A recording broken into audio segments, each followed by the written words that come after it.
Bueno, en primer lugar agradecer a todos por estar aquí y espero que os guste o sea de vuestro interés esta charla.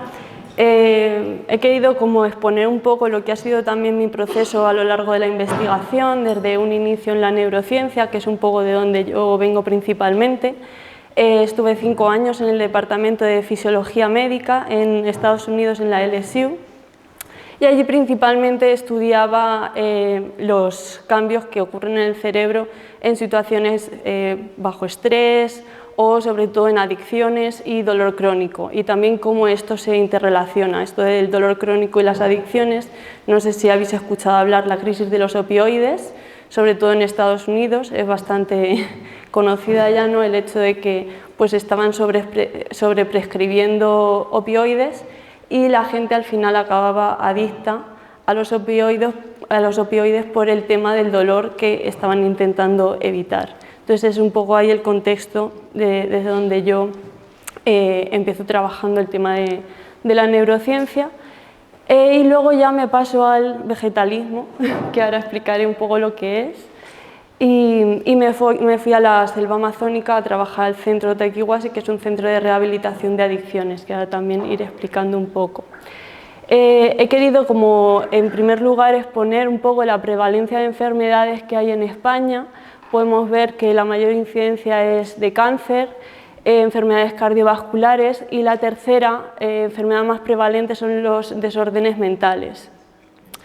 A veces se nos olvida que cuando una persona está enferma, sobre todo si es una enfermedad degenerativa a largo plazo o que implica una muerte cercana, ¿no?, eso va a predisponer a que esa persona desarrolle también una enfermedad mental. Entonces, todo lo que vemos en el resto de enfermedades de prevalencias también puede llevar a una enfermedad mental. Al igual que cuando se padece una enfermedad mental tipo depresión, ansiedad o cualquier tipo de drogadicción, también puede desencadenar o aumentar el factor de riesgo de tener cáncer o enfermedades cardiovasculares o de cualquier otro tipo. Entonces hay mucha, lo que se llama es comorbilidad, que se dan ambas a la vez. Una de cada 4 personas sufren enfermedades mentales en España y cada vez esto va más en aumento. La evolución anual de la dosis diaria de antidepresivos que se prescriben también está en aumento, lo cual es otro tipo de indicador que nos hace pensar que esto cada vez se está agravando más. Y aunque tenemos antidepresivos desde hace ya muchos años, se sigue trabajando en investigación para mejorar ese tipo de mecanismos o de ese tipo de medicación para que no siga subiendo. Y una de cada 10 personas consumen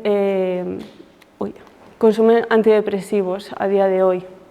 Y como podemos ver, en 2004 era menos de la mitad de lo que es en 2022.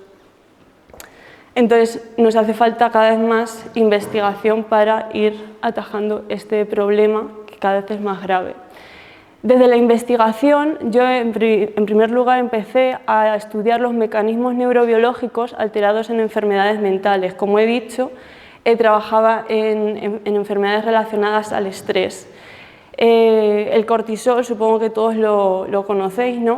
Es bastante malo, bastante dañino, y una de las teorías en las que trabajábamos es que cuando se bloqueaba este receptor del cortisol, se iba a disminuir el consumo de alcohol, y ese bloqueo del cortisol se hacía a través de un fármaco llamado mifepristona. Estoy bebiendo un poco de agua.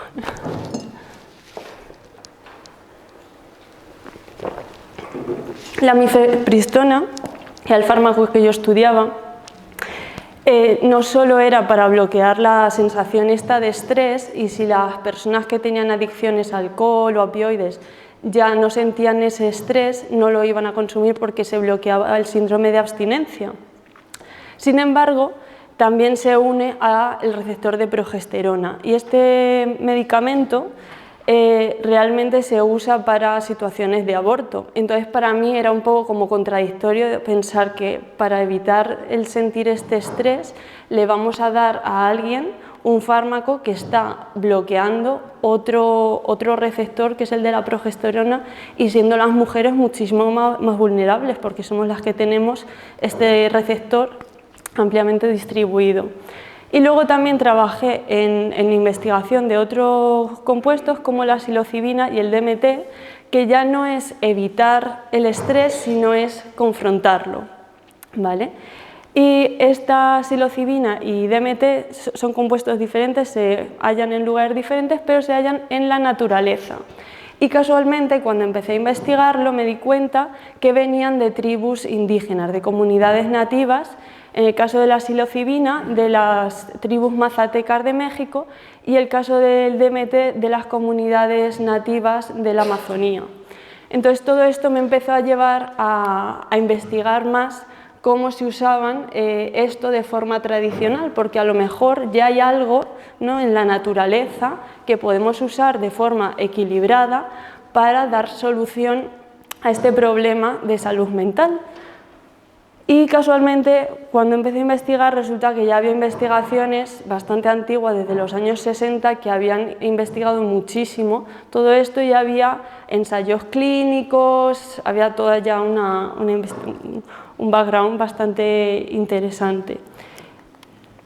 Así que me puse a buscar alternativas, porque esto de hay un problema de salud mental e intentamos únicamente atajarlo de forma molecular, me parecía un poco reduccionista para lo que es el ser humano en su completo. Y empecé a hacer como algunos estudios y aplicaciones de fitoterapia occidental. Como yo en ese momento trabajaba en fisiología médica, empecé a ver que todo esto de las plantas pues tenía unas correlaciones de lo que ocurre en nuestro cuerpo y que esas moléculas que tienen las plantas también se unen a lugares en nuestro cuerpo y por eso sentimos esos beneficios. Y luego también empecé a investigar en el tema de la etnobotánica y este es un etnobotánico muy famoso de la Universidad de Harvard, que se llama Mark Plotkin, fue el primer etnobotánico que conocí en una charla como esta. Yo hasta entonces no tenía ni idea de qué era eso de la etnobotánica, pero me encantó tanto su charla que esa misma noche me compré un libro y desde entonces no he parado de estudiar etnobotánica. Perdón.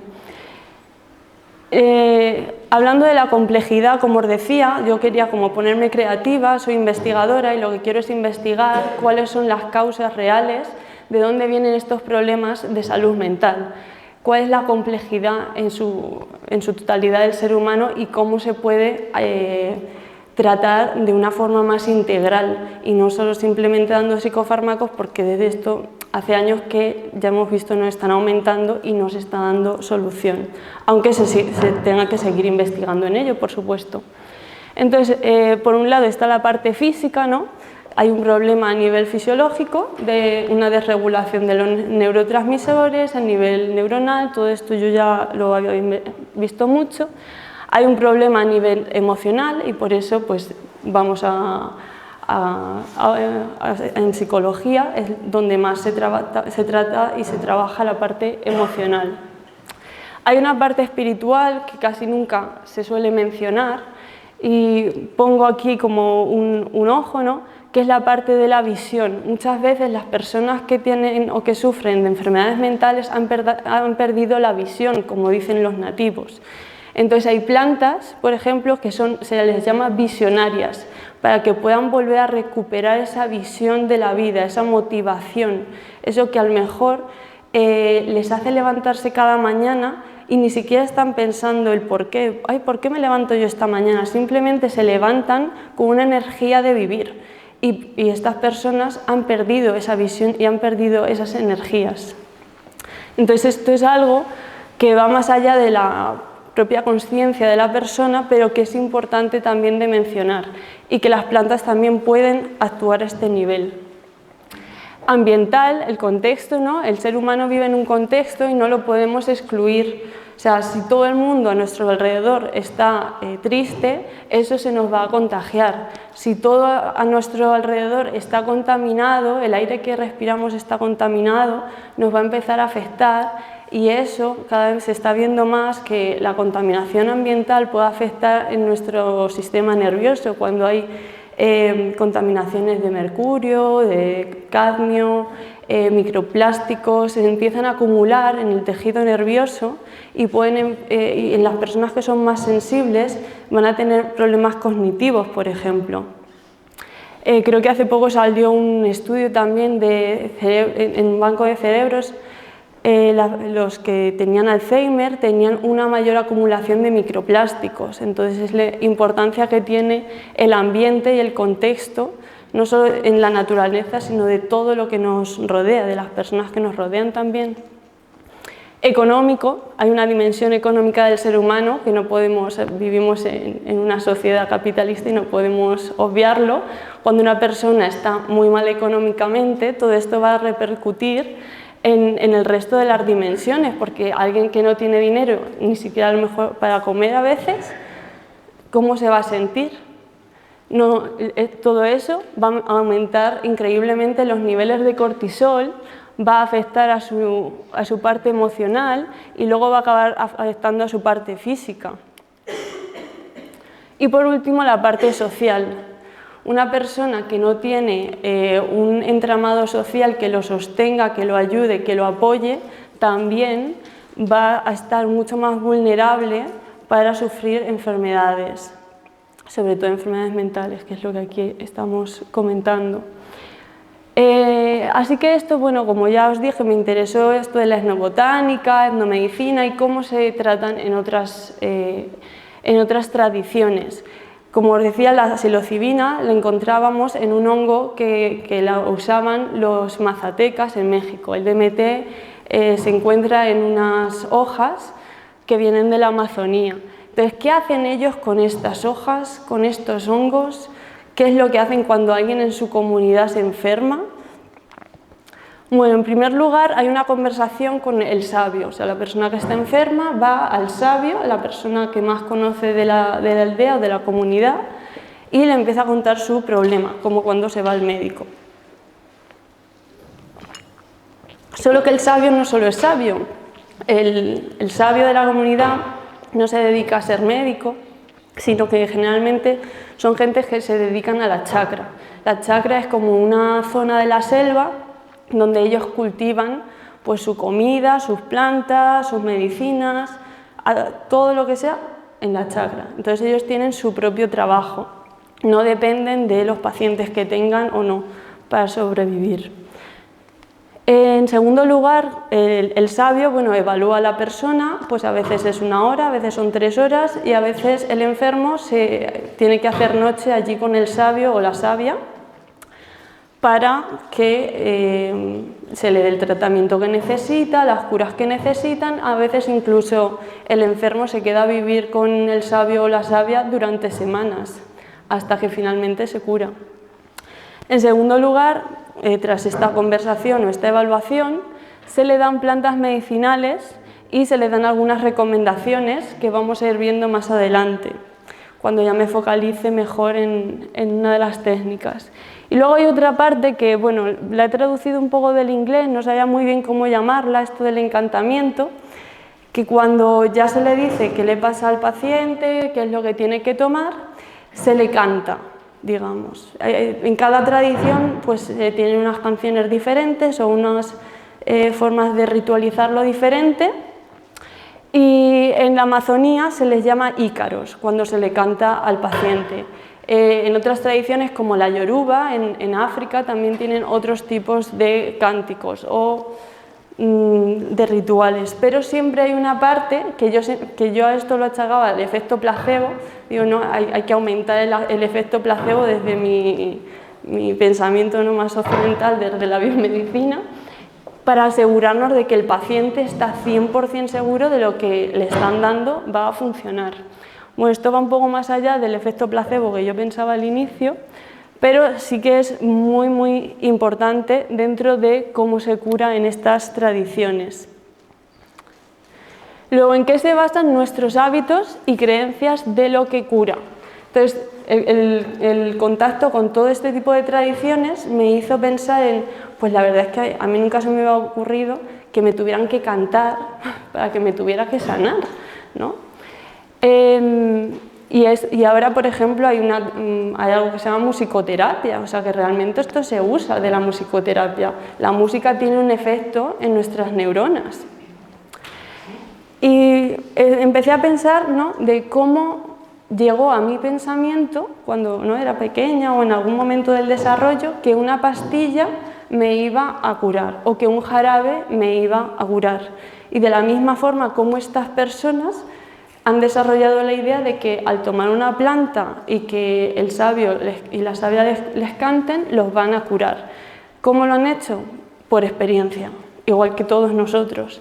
Cuando éramos pequeños, nuestras madres nos daban un medicamento, si estábamos enfermos y teníamos tos, este medicamento nos curaba y a los pocos días ya estábamos sanos. ¿Qué es lo que pasa ahora? Que en estas tradiciones, desde que son pequeños, ellos han estado en contacto con las plantas. Cuando veíamos al inicio la foto que he puesto, no sé si se veía bien, todo está rodeado de naturaleza. En muchas de estas comunidades ni siquiera hay centros médicos, o bueno, ahora ya hay alguno, pero antiguamente tenían que desplazarse en barca para ir hasta el centro médico más cercano, a lo mejor era 1 hora en barca. Así que usaban lo que tenían a mano, usaban la comida, usaban las plantas, usaban lo que podían, iban probando porque todo el mundo, aquí todos incluidos, todos nos queremos sanar, ¿no? Si tenemos un problema físico vamos a hacer de todo para encontrar algo que nos sane. Entonces, a base de ir probando, digamos, y estar en contacto con todo eso y de desarrollar la intuición, empezaron a darse cuenta de que todo esto les estaba curando y que les estaba ayudando.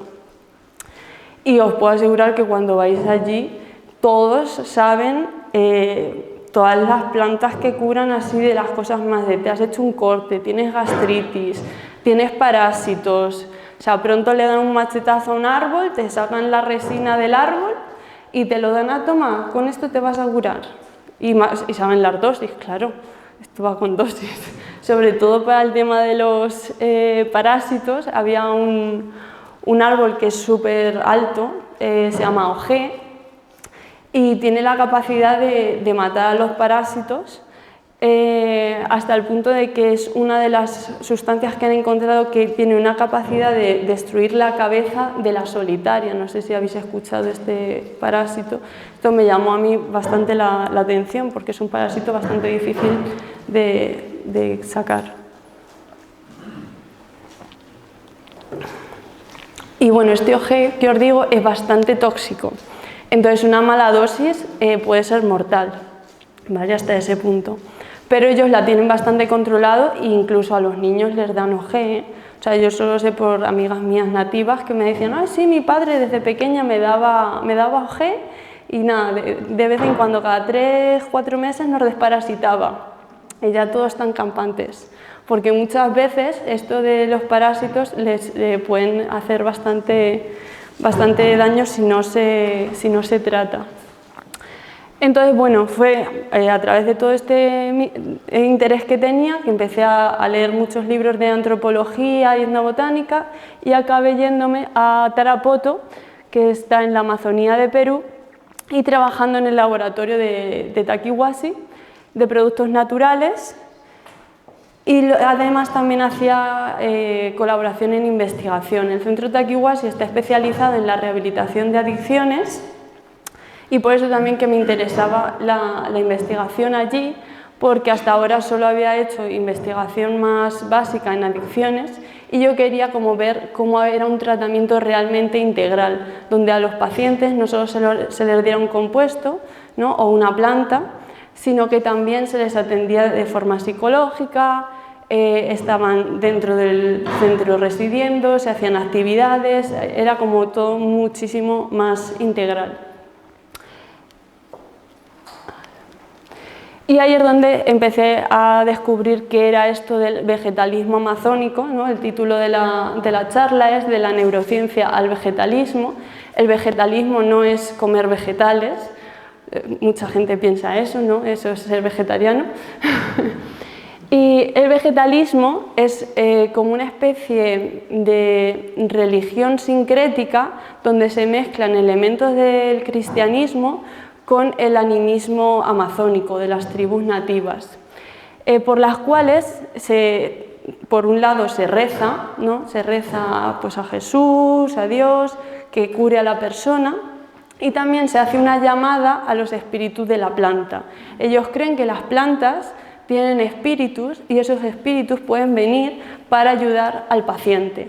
Por eso os contaba antes de que se les cantaba a los pacientes. No es que se les cante a los pacientes, es que se canta para que venga el espíritu de la planta que está tomando el paciente y lo sane. Estos ícaros y cantos, ¿de dónde vienen? Es como que se los ha inventado el sabio, ¿de dónde vienen? No. Para ser sabio y para saber dar estas plantas y saber cantar, primero el sabio ha tenido que tomar esas plantas, él solo en la selva, en su chakra, y la planta es quien le enseña las canciones a él. Esto es un poco, ya se está complicando la cosa, ¿eh? Cuando el sabio llega a tal nivel que ha aprendido todas estas canciones, entonces ya está preparado para curar a sus pacientes. En la Amazonía todo está vivo, todo tiene espíritu. El río tiene espíritu, las montañas tienen espíritu. Si, por ejemplo, uno entra a la selva y no pide permiso al espíritu de la selva se puede vengar de uno. Y aparecen seres mitológicos también. Entonces, por eso también se usan plantas para pedir permiso a la selva. Una de las plantas que se usa es el mapacho, es como un tabaco. Entonces, las personas toman tabaco y le piden permiso a la selva. Y la selva también nos puede sanar, ¿no? Es de ahí de donde salen todas las plantas que vamos a ir viendo. Algunas de estas plantas se llaman plantas maestras y diréis, esto de maestro, ahora a ver, que aparte de enseñar canciones y enseñar estos ícaros, ¿no? Estos cantos, también hacen otras enseñanzas. Esas enseñanzas se realizan principalmente durante los sueños. Ahora vamos a ver que cuando se aíslan, pues no hay mucho que hacer. En la selva, ahora veréis dónde se aíslan, ¿no? Pero no hay mucho que hacer y pues lo que hacen es ir al mundo onírico y ahí es donde la planta se comunica con ellos, es donde les enseña estos ícaros y les enseña cómo curar o cómo curarse, ¿no? En el caso de los enfermos, cómo curarse y cómo hacer una limpieza también emocional. Por eso que aquí se empiezan a ver todos los elementos que decía, ¿no? Lo físico, lo psicológico y lo espiritual. Para que vayáis un poco entendiendo cómo se relaciona y de dónde viene esta forma de pensar, he puesto este gráfico, ¿no? Como soy bioquímica, pues al final todo lo pienso en términos de moléculas. Y fue algo que leí hace unos meses y que dije, ostras, si esto lo hubiera sabido yo cuando llegué, todo tendría mucho más sentido, ¿no? Para los nativos, todos somos como porosos, hay una porosidad en todos los seres vivos, sean animados o inanimados. Entonces, todo lo que está pasando alrededor me está afectando a mí por esta membrana, ¿no? Digamos, nosotros somos esta membrana y somos capaces de absorber todo lo que ocurre, al igual que lo que nosotros hacemos o pensamos puede afectar afuera, ¿no? Entonces, si yo tengo un mal pensamiento hacia la selva lo va a notar, o hacia el río, y el río lo va a notar. Si, por ejemplo, bueno, ahora voy a poner un ejemplo más gráfico para que esto se entienda mejor, pero hay una interrelación entre todas las cosas, los actos, los seres que lo rodean y que lo conforman. Respecto a las plantas, todos conocéis esta planta, ¿no? Sí, café, ¿no? Casi todos tomáis esta planta todos los días. Cada vez hay más consumo de café. Pero bueno, digamos que nuestra sociedad la primera planta de consumo que se hace es el café. El café cuando se toma generalmente por las mañanas para que nos active, ¿no? Y esta es otra planta, que es la manzanilla, también bastante conocida. Como iba a hablar del espíritu de las plantas, dije, bueno, voy a poner dos plantas que todo el mundo conoce y si tuviéramos que visionar de alguna forma al espíritu de las plantas, el café, como lo tenemos ya tan habituado, todos hemos visto a alguien tomando café por lo menos, y que tiene una energía mucho más activa. Entonces, la energía del café sería algo así, ¿no? Productiva, hay que focalizarse, hay que ir a trabajar, ¿no? Esto sería la energía o el espíritu del café. Y de la manzanilla sería algo así, ¿no? Algo mucho más tranquilo, más sosegado, para tranquilizarse, pues después de comer, por ejemplo, también, ¿no? Por la noche. Entonces, cuando nosotros tomamos café o tomamos manzanilla, esa energía de la planta la vamos a absorber y nos va a afectar y nos vamos a volver un poquito como ellos, ¿no? Entonces, esto es una forma para que ahora cuando os vaya a explicar el tema de las plantas que se toman allí, vayáis pensando, ¿no?, en estas energías y cómo ellos entienden la naturaleza en estos términos. Esto es otra planta, no sé si alguien la conoce. ¿Os suena? No. Se llama yuca. Sí. La yuca es la papa de la selva. Casi todos los nativos, si no el 100%, plantan yuca en su chacra. Y cuando van a plantar yuca, para que veáis hasta qué extremos llegan con esto de la porosidad, tienen ciertos rituales o a lo que ellos llaman secretos, ¿vale? Estos secretos es que no pueden plantar la yuca así como así. Hay ciertas cosas que tienen que hacer y que no tienen que hacer antes de plantarla o mientras la plantan. Cuando la van a plantar, no van a comer carne, no van a tocar soga, no van a comer pescado. Todo esto de tocar soga, la soga, o sea, son como las lianas, ¿no? Y se va a poner dura. Y no queremos que nuestra yuca, o sea, es como si una patata se pone dura. No, tiene que estar blanda, ¿no?, para que se pueda comer. Entonces ellos creen que si tocan esta soga, por esta porosidad, lo van a absorber la energía de la soga y se va a poner dura la yuca cuando luego la toquen. Si comen pescado, el pescado tiene raspas, entonces van a transmitirle esto de las raspas a la yuca. Tampoco pueden. No pueden tomar trago, es beber alcohol, porque entonces se amarga la yuca. No pueden fumar cigarro, porque el cigarro tiene nicotina que es amarga y va a amargar la yuca, entonces luego cuando cosechen la yuca les va a salir amarga. Y no pueden tocar ni cargar palo, porque igual se va a poner dura. ¿Y qué deben hacer entonces? Deben comer comida fría y huevo con yuca, dormir con los brazos abiertos. ¿Y por qué esto de los brazos abiertos? Porque lo que quieren es que las raíces estén separadas. Entonces, la noche de antes hay que dormir con los brazos abiertos y con las piernas abiertas para que se esparza la yuca a lo largo del terreno y que no se apelmace ahí. Hay que tocar la pierna de tu mujer. Bueno, esto me llamó mucho la atención, yo no entendía muy bien por qué, hasta que luego alguien me explicó que en Perú la pierna de la mujer se les llama la yuca. Entonces, como quieres que tenga una yuca, no sé si veis aquí, como que parecen muslos, entonces se toca pues la pierna de la mujer o si no la pierna del hombre. Y comer cangrejo, ¿por qué? Porque los cangrejos que tienen muchas patas, entonces lo que quieren es manifestar que cuantas más raíces tengan, mejor.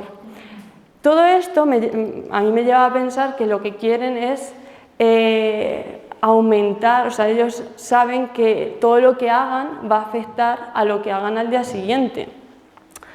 Entonces es como la capacidad de manifestar, en su mente siempre está el tener una buena cosecha y todo lo hacen en base a eso. Ahora, ¿cuál es la relación de todo esto con las enfermedades? Bueno, pues pensar que nosotros podemos ser esta yuca y todo lo que nos toca nos puede estar afectando, nos puede estar a lo mejor amargando en algún caso, nos puede estar causando enfermedades, si el terreno a lo mejor está contaminado, nos está contaminando a nosotros, todo lo que nos rodea, incluso los pensamientos de la gente, nos pueden estar dañando. Entonces, cuando alguien tiene enfermedades, lo que hay que hacer es abrir esa porosidad, sacar todo lo malo que le está pasando y volver a cerrar, ¿no? Para todo esto usan las plantas y las usan de diferentes formas.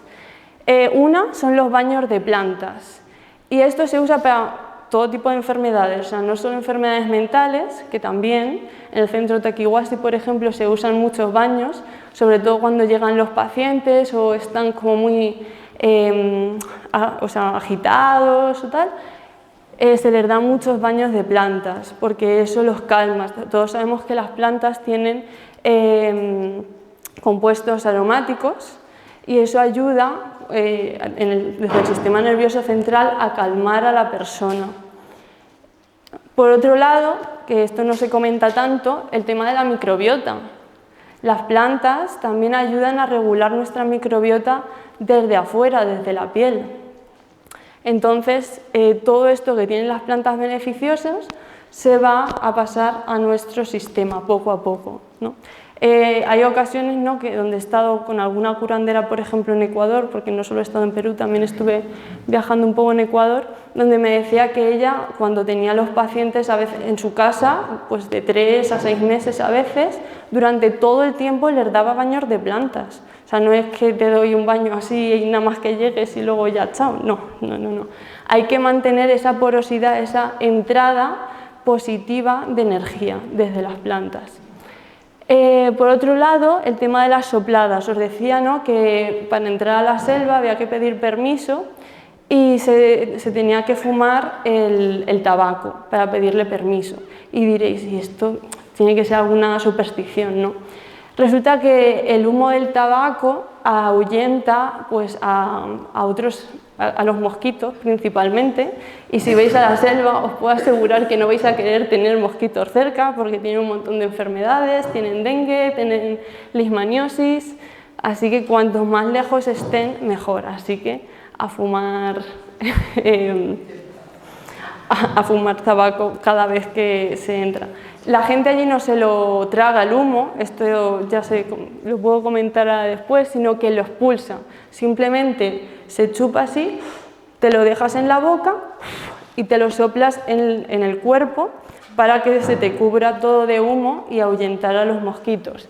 Además también ahuyenta a jaguares, a tigrillos, hay un montón de fauna salvaje en la selva que queremos mantener lejos. Entonces esta es la forma que han encontrado para mantenerlos.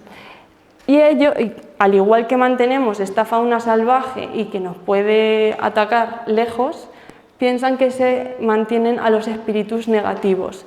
Entonces, cuando alguien tiene un problema, también se le puede soplar para sacar el mal espíritu que tenga. Ahora con las plantas, esto suena así un poco generalista, ¿no?, pero cuando se están tomando plantas, esta soplada puede ser súper clave, porque, como he dicho, hay cosas que se pueden hacer y cosas que no. Ahora vamos a ver en la toma de plantas qué se puede y qué no se puede hacer. Cuando se hace algo que no se puede hacer y se hace y la planta no le gusta, se van a tener efectos secundarios y los vas a sufrir en tu cuerpo. Entonces puedes tener pues sarpullidos, dolores gastrointestinales, dolores de cabeza, mareos, y tienes que ir al curandero a que te sople porque la planta se ha molestado porque has hecho algo que no debías de hacer, has transgredido la relación que tenías con la planta. Y es bastante sorprendente cómo por simplemente el hecho de que alguien te sople humo de lo que es el tabaco nativo, ¿vale?, que no, esto no son cigarrillos, conste, que a veces la gente se confunde, esto es otra planta, además es tabaco sativa, creo que no es nicotinium, no, tabaco rústica, perdón, tabaco rústica. Es sorprendente cómo eso, de repente, tú que tenías ahí tus dolores de cabeza, tus no sé qué, tus sarpullidos, y se va. Solo con que te soplen este mapacho. Eso me pareció bastante llamativo. Otra técnica que se usa usando plantas son las purgas, y lo que se hace es tomar una pequeña proporción de planta que ha sido machacada y se extrae el jugo de la planta, se toma todo esto bajo supervisión porque puede ser peligroso. En el centro, de hecho, hay un equipo médico, de psicólogos, o sea que esto se hace bajo supervisión, pero vamos, en las comunidades nativas la supervisión es del sabio y de la sabia que saben cómo dar esto. En esta purga, cuando se toma esta porción de jugo de la planta, se espera un ratito y luego se empiezan a consumir grandes cantidades de agua. ¿Qué pasa si consumes grandes cantidades de agua? Tipo 7 litros, no 5 litros, vamos a poner 5 litros en hora y media. Al final lo vomitas, porque nuestra capacidad gástrica no es esa. Entonces es súper importante vomitar. Y el sabio lo sabe, y el sabio hace que vomites si finalmente tú no eres capaz de vomitar por tus propios medios, porque no vale esto de meterse los dedos, no. Hay plantas que tienen compuestos activos que lo que hacen es desencadenar los propios vómitos. Entonces hay veces que la misma planta te lo pone fácil. Esta planta que se ve aquí, de hecho, es la ayahuarpanga, que es bastante tóxica y se tiene que vomitar sí o sí. Y se usaba para el veneno de una serpiente, entonces se ponía en donde te había picado la serpiente. Además tiene como unas vetas rojas, aquí no sé si se ve mucho, pero realmente yaguarpanga en quechua significa hoja de sangre. Y lo que se usaba era para purificar la sangre. Como os he dicho, el centro donde yo estaba trabajando y todavía colaboro como investigadora, es un centro de rehabilitación de adicciones, y las personas que vienen con adicciones en muchos casos vienen con alto consumo de tóxicos, entonces tienen un hígado bastante dañado y se suele dar este tipo de purgas para detoxificar el hígado.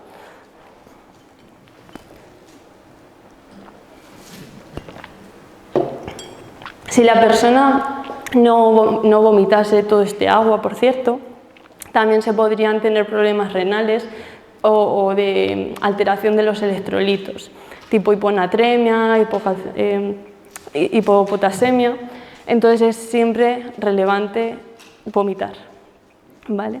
Cuando se vomita también hay una alteración del pH de la sangre. Hay una alcalinización. ¿Por qué? Porque lo que tenemos en el estómago que son ácidos. Cuando tú vomitas ese ácido, ¿qué ocurre? Se alcaliniza, es lo contrario. Entonces eso también se ha visto que puede tener efectos positivos en términos de salud mental, y hay algunas técnicas que se usan como la respiración holotrópica que justamente lo que juega es con esto, con los cambios de respiración y de pH en nuestra sangre. Pero bueno, eso ya es otra cuestión. Y por último, una de las últimas técnicas y en la que más me voy a focalizar es el tema de las dietas, que esto es lo que más me llamó la atención de la etnomedicina o de la forma en la que usan las plantas allí. Es lo que se llama dietar una planta. Y cuando se dieta una planta, en general son plantas maestras que afectan al cuerpo, a la mente y al espíritu. Te van a hacer soñar mucho, por eso lo del espíritu también, y porque cuando se dieta se tiene que estar en aislamiento, en esta casita que se llama tambo y que suele estar en la chacra, como os decía antes, en esta zona de la selva donde ellos cultivan todos sus alimentos y sus medicinas. Cuando están enfermos se van, se aíslan y suelen estar en aislamiento entre 1 semana a 3 meses. Esto de los 3 meses hay poca gente que yo sepa que lo ha hecho, pero imaginaos que hay alguien que pues, tiene una rotura de un hueso o que tiene alguna fractura así ya más seria. hasta que se regenera, está tomando plantas en este tipo de tambo. ¿Vale? Generalmente no son 3 meses, sino que es una semana. Y durante esta semana, bueno, falta decir que aquí, claramente los nativos saben lo que hacen, no hay contaminación ambiental, porque esto está aislado en la selva, entonces toda la parte de la contaminación del aire se la quitan. La contaminación del agua tampoco, porque las chacras suelen estar alto, entonces todavía no ha habido suficiente contaminación del agua como para que les perjudique. No pueden estar en contacto con nadie, entonces esto de estar discutiendo con el vecino, con no sé quién, con no sé cuántos, también se lo quitan, así que los niveles de cortisol también les van a bajar. No tienen el estrés de tener que ir a trabajar en ese momento porque hay alguien que los está cuidando. Y tienen restricciones alimentarias. Como os he dicho, tanto las plantas como lo que comemos, como lo que hacemos, va a influir en nuestro cuerpo. Entonces, se van a quitar la sal, no pueden comer nada de sal durante el tiempo que estén en aislamiento, hasta que el sabio venga y ya sí que para como cerrar, para terminar, sí que les da como una ensaladita con sal, ¿vale? Y ahí ya se corta y sí. Durante el tiempo que están ahí no pueden comer nada de fritos, nada de cerdo, nada de ají, ají es el picante. Y esto es común en casi toda la Amazonía, ¿eh? O sea, esto no es solo aquí en Perú, sino que tú te vas a Ecuador, te vas a Colombia, en casi todos los sitios trabajan las plantas de esta misma forma. Y conforme voy estudiando más otras tradiciones, veo que lo hacen también en otras tradiciones, lo cual me parece muy curioso. Abstinencia sexual, no solo con otras personas, sino tampoco la masturbación. Esto es porque realmente cuando existe una relación sexual, sea con la otra persona o contigo mismo, hay una alteración de los parámetros fisiológicos, hormonas, neurotransmisores, o sea, realmente hay un cambio. Entonces, eso a las plantas, digamos que no les gusta, ¿vale? Quieren como que seas toda para ella, para la planta que estás tomando. Nada de olores artificiales, ni perfumes, ni nada, jabones con olores tampoco, tienes que ser jabón sin olor. Y hay otras restricciones, dependiendo de la planta, a veces no puedes tomar el sol, y esto luego, claro, pensándolo, es que hay plantas que tienen compuestos que son fotosensibles. Entonces, cuando tú las tomas, ellos ya se han dado cuenta que te van a salir sarpullidos en la piel, entonces te tienes que quedar en la sombra.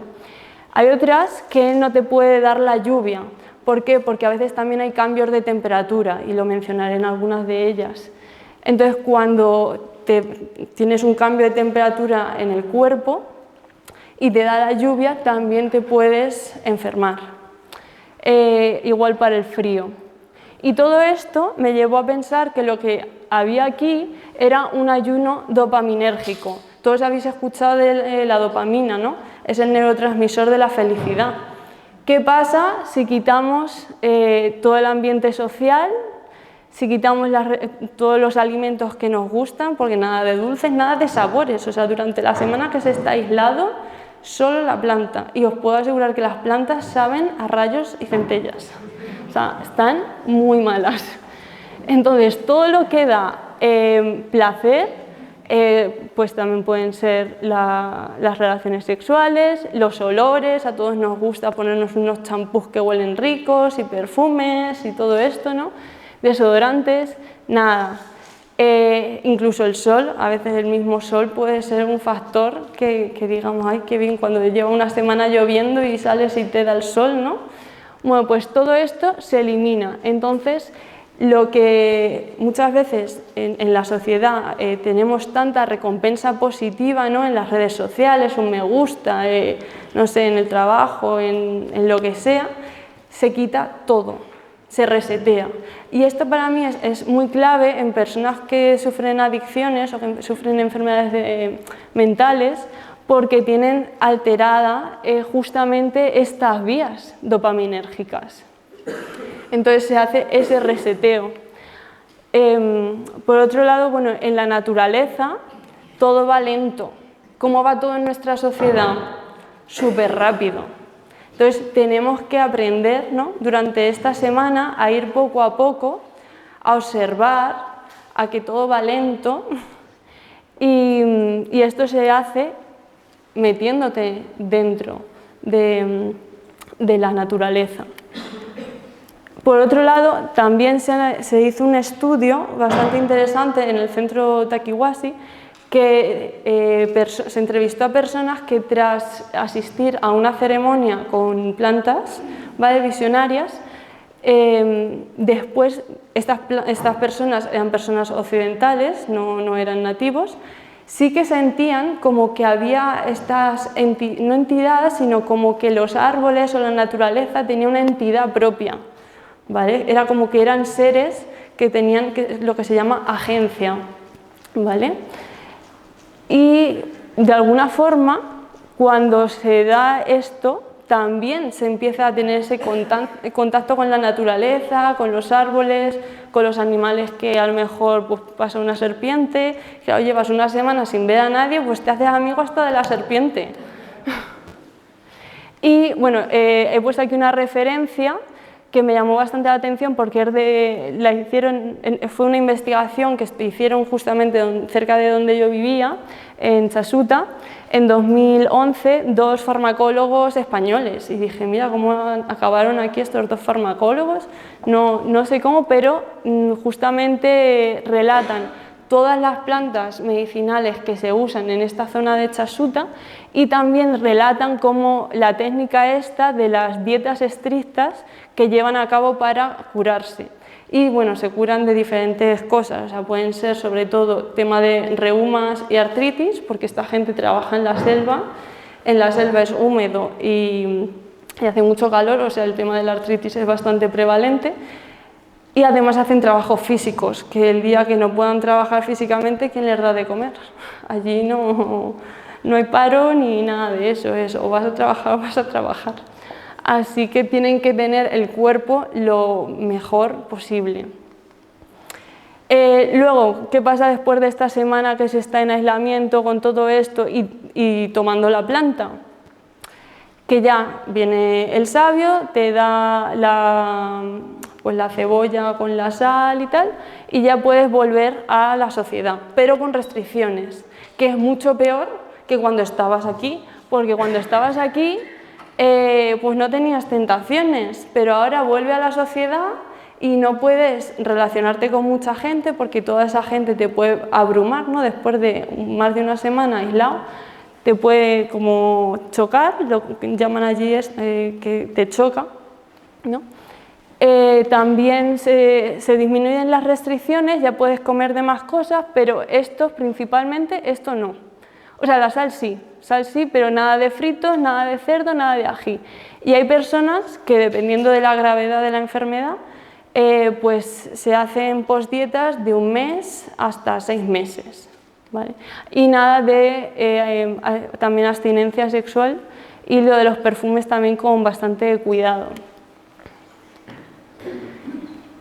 Plantas, porque hemos estado hablando de lo que se hace, pero ahora ¿qué plantas se toman, ¿no? Una es el chuchuhuasi, y el chuchuhuasi es como aquí el orujo de hierbas, ¿no? Es súper conocido, todo el mundo ha tomado alguna vez el orujo de hierbas o sabemos lo que es el orujo de hierbas.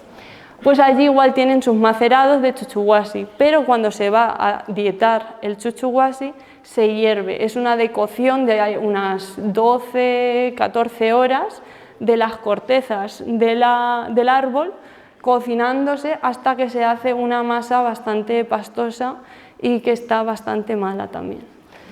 ¿Qué hace el chuchuhuasi en el cuerpo? Pues es una planta que da calor. Allí en la Amazonía se suele hablar bastante en términos de calor y frío según lo que haga la planta en tu cuerpo. Chuchuhuasi es de calor. Se usa para los dolores musculoesqueléticos. En muchas ocasiones no solo se toma el chuchuhuasi solo, sino que se mezcla en una mezcla que se llaman palos. Un montón de otras cortezas, se hace esta decocción de 12 horas y se va a tomar durante estas 12 días. Se usa sobre todo para soldar huesos. hay un término que no he mencionado todavía, ¿no? Estos sabios. También se les denomina a algunos hueseros, cuando alguien se rompe una pierna o tiene, no sé, cualquier tipo de problema, ¿no? Vas al huesero, te hace como unos masajes, como si fuera aquí el fisio, ¿no? Y luego te da estas plantas que aumenta la velocidad con la que se regenera el hueso. Y tienes que estar, pues eso, en la situación, ¿no?, que hemos visto antes de dieta, para que se regenere con mayor rapidez. Esto me recordó también a los estudios que hacíamos con ratas, ¿vale?, donde se les ponía un cabestrillo a la rata, porque a lo mejor queríamos estudiar los efectos del alcohol cuando la rata estaba inmovilizada.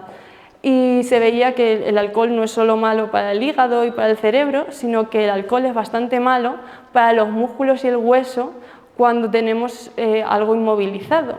Entonces me pareció de bastante sentido que esta gente pues diga que no pueden beber alcohol durante el tiempo que se está con un hueso roto. Esto es algo que he escuchado también en otras culturas. Nada, ni de beber alcohol ni de tener relaciones sexuales, porque todo eso además aumenta la vasodilatación y ¿qué va a pasar? Que va a haber mucha más inflamación en la zona de dolor. Esta planta también se usa para la menstruación y la menopausia. No lo he mencionado, pero el chuchuhuasi tiene ya varios estudios de investigación para saber cuál es la fitoquímica, y algunas de las sustancias que tiene son bastante antiinflamatorias, antioxidantes, tiene fenoles y tiene fitohormonas. Entonces, por eso que tiene la capacidad de regular la menstruación y de regular el ciclo.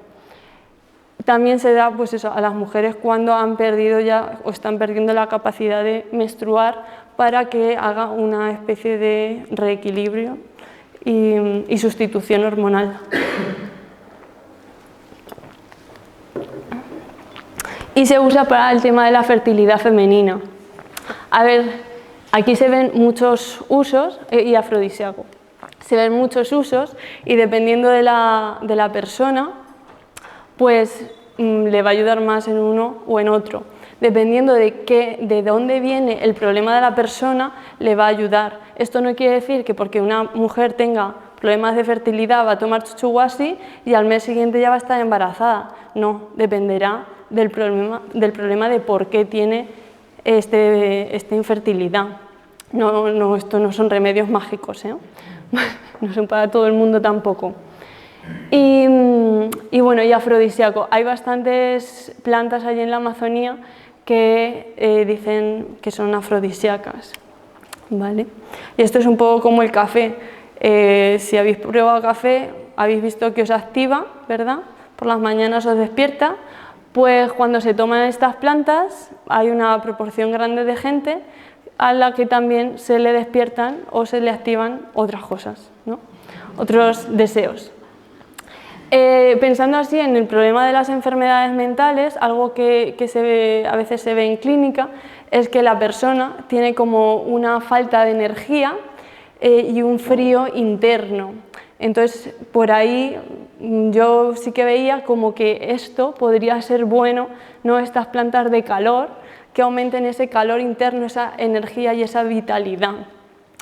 A veces es una vitalidad que viene desde aquí y que se puede canalizar para usarlo en otras cosas de la vida. Otras plantas que se usan es la bobinsana. He puesto solo estas tres más para que os hagáis una idea, ¿no?, de cómo funcionan. La bobinsana es de la familia de las mimosas y las mimosas también contienen el compuesto antes que os decía DMT, que es un compuesto visionario.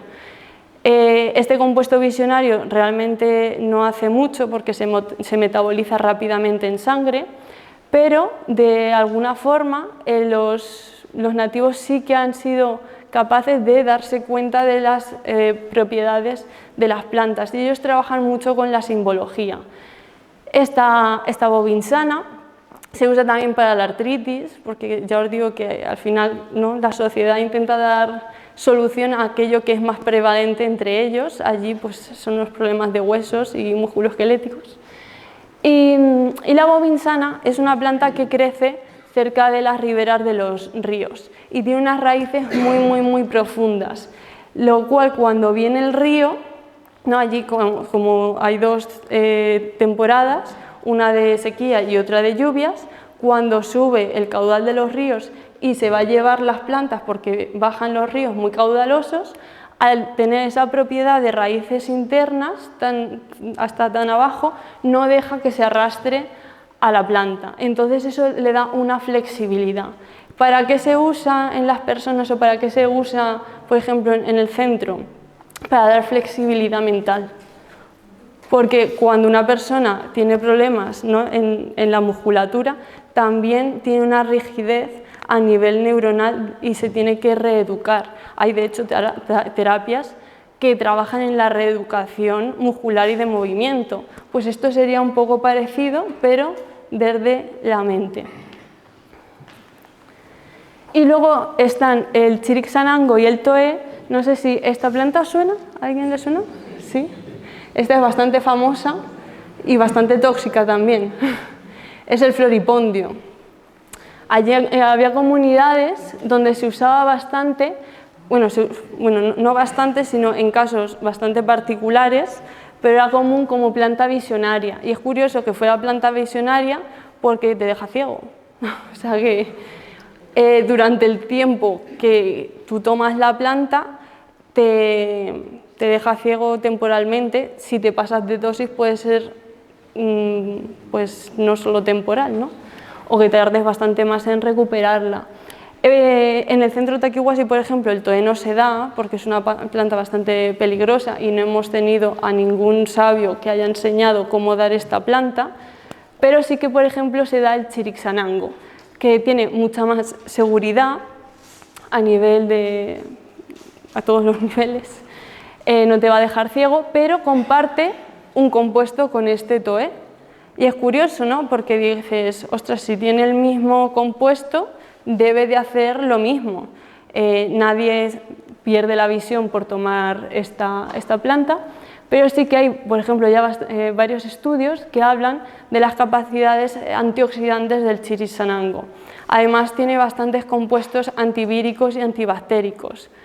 El compuesto que comparten, justamente este chiricsanango tiene otro compuesto que lo equilibra. Entonces vemos que a veces no hay que mirar solo un compuesto que tiene una planta, sino hay que mirarla en su conjunto. ¿Cuál es el conjunto de compuestos que la hacen ser como eso o las propiedades que tiene? El chiricsanango, por ejemplo, es una planta que da frío. Hemos dicho antes una planta que da calor y ahora una que da frío, ¿vale? Y ya estoy acabando.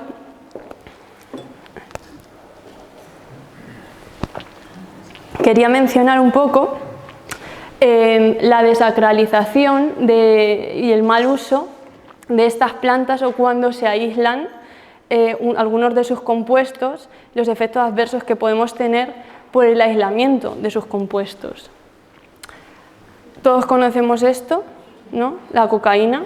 La cocaína viene de una planta sagrada, que es la hoja de coca. La hoja de coca, allí en Perú, sobre todo en los Andes, la toma todo el mundo. Nadie tiene efectos secundarios de tomar hoja de coca, ¿vale? Allí es algo tan común que cuando la gente va a trabajar o durante el tiempo que están trabajando en sus campos, todo el mundo está chachando hojas de coca y no tiene ni mucho menos los efectos secundarios a nivel de salud mental que tiene en Occidente. Esto es por el mal uso que se ha hecho y lo mal entendida que está esta planta. El opio es un poco igual. Se ha aislado un compuesto, se ha dejado de lado al resto de la planta y los nativos a veces dicen que es como ¿cómo se dice? La maldición de las plantas sagradas, que no se las ha ritualizado, no se las ha venerado, no se han tomado como ellas quieren ser tomadas y esta es la maldición, las adicciones. Justamente yo trabajaba en el tema de los opioides y me pareció muy simbólico. El azúcar. El azúcar es la gran adicción de nuestra sociedad también, ¿no? Todos conocemos a alguien que sufre diabetes, que tiene azúcar alta. El azúcar viene de una planta. ¿Y qué hemos hecho? Sacar solo el compuesto blanco que nos endulza las comidas y la vida y dejamos de lado todos los minerales, toda la fibra y todo lo demás que tiene, causándonos enfermedades. La burundanga, es que aquí no sabía muy bien cómo ponerlo. No. La burundanga, he hablado de dos plantas que contenían burundanga, que era el floripondio y el chirisanango. Igualmente, cuando no se usan adecuadamente, puede dejarnos ciegos, puede alterar nuestra voluntad. No he mencionado que, por ejemplo, el toé, en las comunidades se decía que lo usaban mucho los brujos por esta capacidad de alterar la voluntad sobre la persona que lo toma. Entonces, a veces nos damos cuenta que esto ya no es superstición. Ahora, cuando vemos lo de la burundanga y lo asociamos con el floripondio y el toé, ya nos damos cuenta de que sí que hay algo que está alterando la voluntad cuando se toma y que puede ser peligroso. Los antibióticos, muchos antibióticos, aunque a veces, pues, en muchas ocasiones han salvado vidas, cuando se usan en exceso también pueden producir alteraciones y limpiar de microbiota positiva nuestro tracto gastrointestinal y causando también enfermedades mentales, que esto es algo que se está cada vez viendo más en los últimos años, que es la relación entre la microbiota y las enfermedades mentales, y que vienen de plantas. Y la aspirina también viene de una planta, que es la corteza de sauce, y que cuando se toma la corteza de sauce no tiene los efectos adversos que a veces puede tener la aspirina. Entonces, la transgresión de las plantas puede tener consecuencias como la adicción y otras reacciones adversas, y luego también hay una romantización de las tradiciones y una cierta apropiación cultural que cada vez se está estudiando también más, porque no es cuestión de ir allí, ver lo que hacen y extraerlo, robarlo, y ahora nos quedamos con sus plantas y las usamos como nosotros queremos en nuestros propios términos. No, hay que hacer algo más de reciprocidad, trabajar con ellos e inspirarnos. Un poco el objetivo de esta charla no es... bueno, ¿dónde he puesto? Quería como resumirlo aquí, ¿no? Que no existe un sistema médico que tenga todas las respuestas y que no hay curandero sabio que tenga algo parecido a las vacunas nuestras, y no hay un dermatólogo que haya curado una infección fúngica tan eficientemente como mis mentores amazónicos. Esto, bueno, es una cita que dijo Mark Plotkin, que era este etnobotánico que yo digo, que conocí en Estados Unidos, y que no debería ser el doctor contra el curandero, sino que deberían integrarse y deberíamos inspirarnos para avanzar y poder curarnos de forma más eficiente y asequible. Porque, bueno, aquí en España, por suerte, tenemos salud pública y gratuita, pero en países como Estados Unidos esto es vital y no mucha gente tiene el privilegio de poder ir al médico. Entonces, él es estadounidense y parte de esto también lo dice por eso. Vale. Y bueno, en conclusión, que son claramente que más estudios etnobotánicos y fitoquímicos son necesarios. Esto puede servir para inspiración, para entender la salud y la enfermedad de una forma más integral, de cómo nos afecta todo lo que nos rodea, y que la naturaleza puede ser una fuente para tratamientos también innovadores. Y aquí, bueno, está el nombre de mi proyecto. Voy a intentar hacer cada vez más divulgación en redes, que es un poco el objetivo de todo esto, ¿no? Que la gente sepa que existen estas formas de curación y de tratamiento, sobre todo muchos de ellos son preventivos, y yo preferiría prevenir que no tener que ir a curarme, ¿no? A veces doy cursos y talleres, que bueno, hay gente aquí que ha estado en algunos de mis talleres, y también hago acompañamientos de salud. Y bueno, abajo dejo mis datos por si alguien quiere inscribirse o suscribirse a las newsletters y las actualizaciones del proyecto. Así ya. Sí.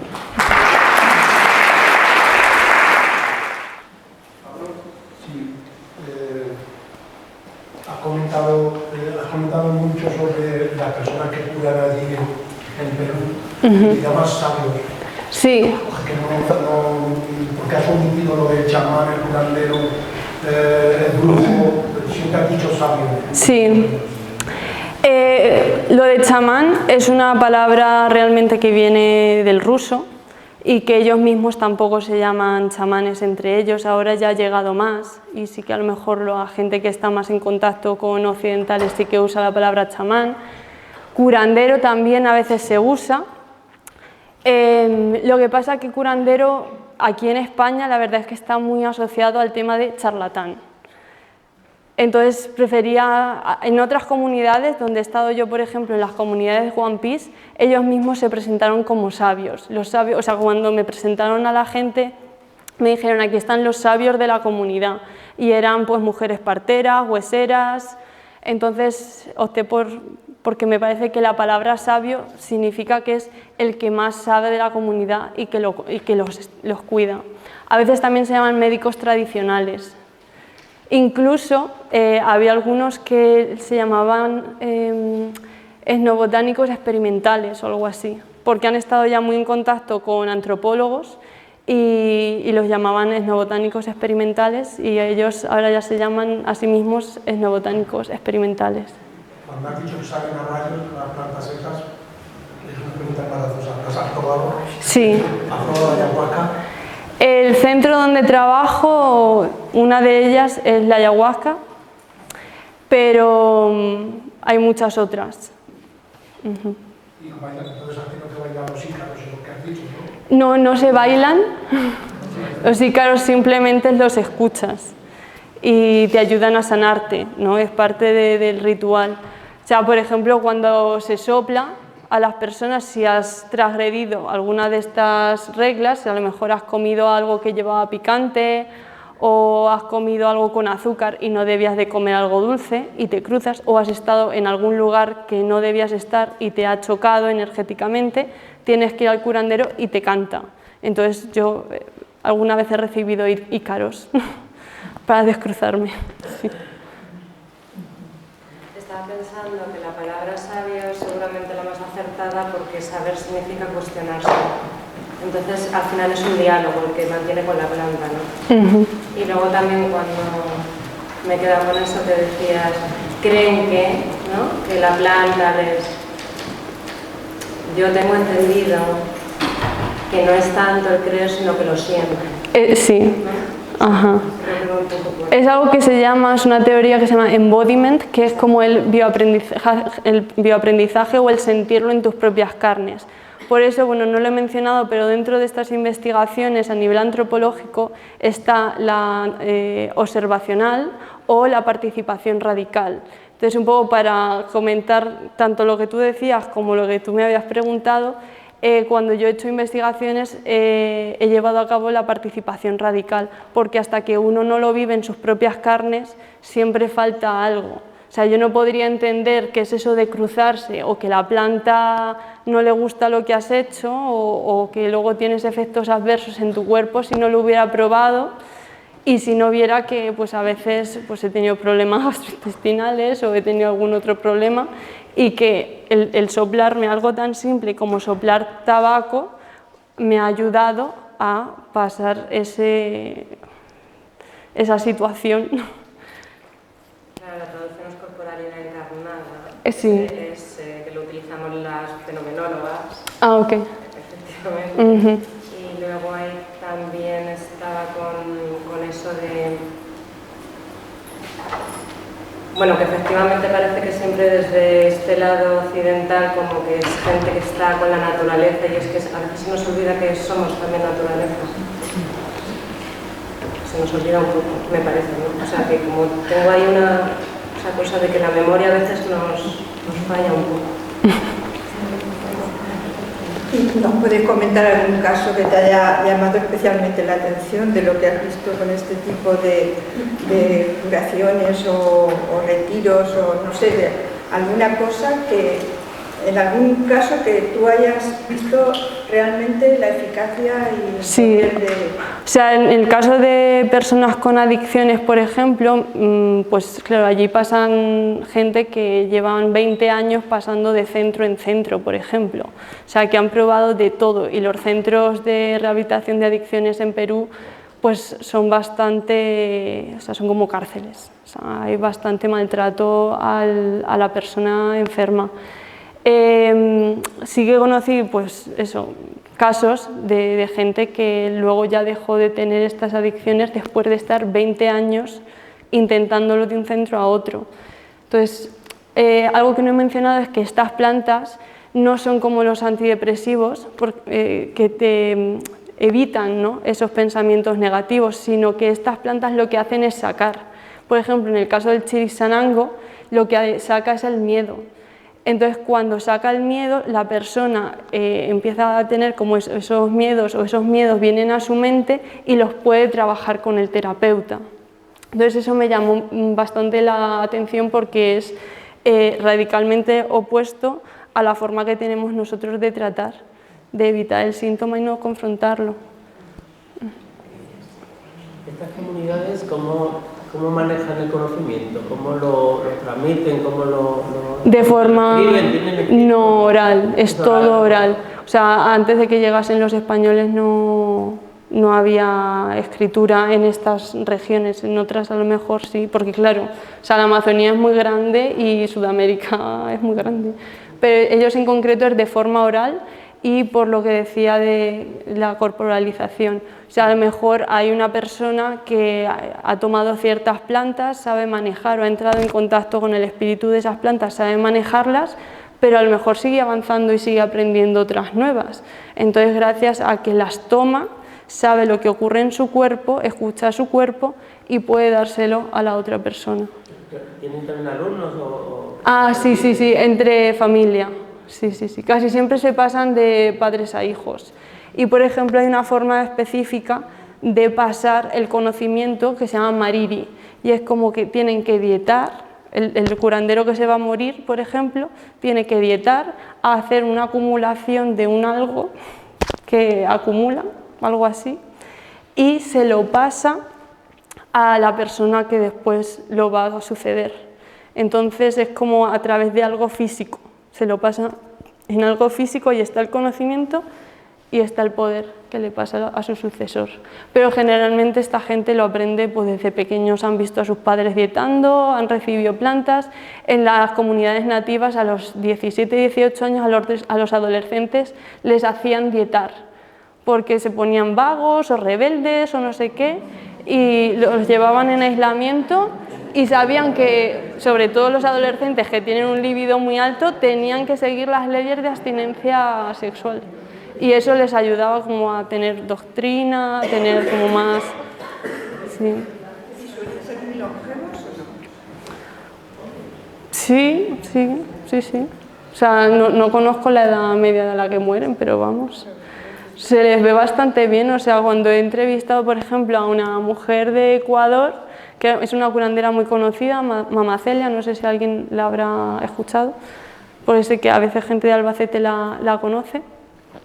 Y ella tenía 63 años cuando la conocí, todavía tenía la regla y se movía como una niña pequeña, o sea, se agachaba, o sea, yo decía, pero esta mujer tiene más agilidad que yo, o sea, están realmente ágiles, ¿eh? O sea, y a otro huesero que conocí en Tarapoto, cuando le pregunté por algo de dolor de rodillas y eso, y me dijo pues, que para eso había que tomar todas estas plantas, estas mezclas de plantas, había que dietarlas. Y me dice, claro, si yo no tuviera todas estas plantas, estaría con las manos así, porque ellos trabajan todo el día en la chakra. O sea, a lo mejor están 6 horas o 7 en la chakra y luego baja y sigue dando masajes y trabajando como huesero. O sea, me llamó bastante la atención, la agilidad que tienen. Laura, muchas gracias por este espacio. Creo que honras profundamente la sabiduría de las comunidades amazónicas. Yo soy colombiana, evidentemente, no soy de acá, y me parece muy bello el cuidado que has dado a esa transmisión, ¿no? Porque muchas veces es difícil traducir, ¿no? Desde la experiencia propia, desde eso que es pasar por el cuerpo, y luego traerlo acá, siendo investigadora, cómo traducir desde esas distintas maneras como investigadora, como mujer española yendo a otro lugar, ¿no? Y la pregunta va orientada hacia eso: ¿cuál sientes que ha sido como